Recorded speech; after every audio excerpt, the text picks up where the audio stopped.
નમસ્તે મિત્રો, જેડી ડાયરીની અંદર આપનું ભાવભર્યું સ્વાગત છે। તો તમને આજે એમ થશે કે આજે વળી શું બનાવશું, તો આજે આપણે બનાવવાનો છે પુલાવ, એ પણ પાલકવાળો। શિયાળામાં તો ભરપૂર પાલક આવે, ભરપૂર એમાંથી વિટામિન્સ પ્રાપ્ત થાય છે। તો આજે આપણે પાલકવાળો પુલાવ બનાવશું, એટલે તમે છેક સુધી બના રહેજો મિત્રો।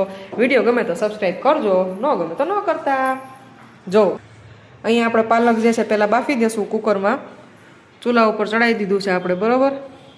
ને એના માટે આપણે બધા જે છે વેજીટેબલ થોડાક સુધારી લીધા છે, બાકીના સુધારવાના છે, હમણાં તમને બતાવીશ। મિત્રો જેડી કિચનમાં આવી ગયા ને એ કે હું બનાવી, કે તું એ કે રહેવા દે, એટલે હવે એને બધું આખું મિશન સંભાળી લીધું। તો હવે જે છે જેડી બનાવશે તો આપણે જોઈએ।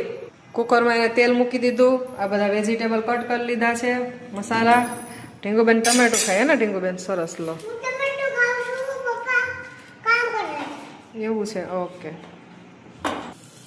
ખડા મસાલા નાખી દીધા છે મિત્રો, જો તેલ આવી ગયું।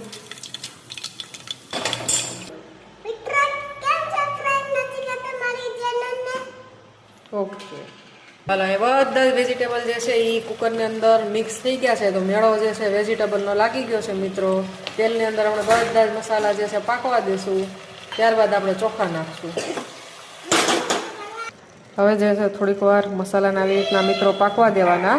આ પાલકનું જે પાણી આપણે બાફીને કર્યું હતું તૈયાર, એની અંદર નાખી દેવાનું, ત્યારબાદ ચોખા નાખી દેવાના છે। જેડી જે છે ચોખા ધોઈ છે, બરોબર ને જેડી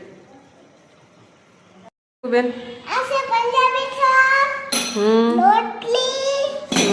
તો તમે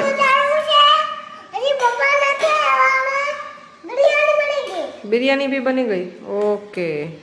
તો ચાલો મિત્રો, અહીંયા આપણા ભાત બની ગયા છે, મસાલાદાર ભાત, બરોબર। તો અહીંયા જે છે પંજાબી શાક છે, ઢીંગુબેન જે છે એ પંજાબી શાક ખાય।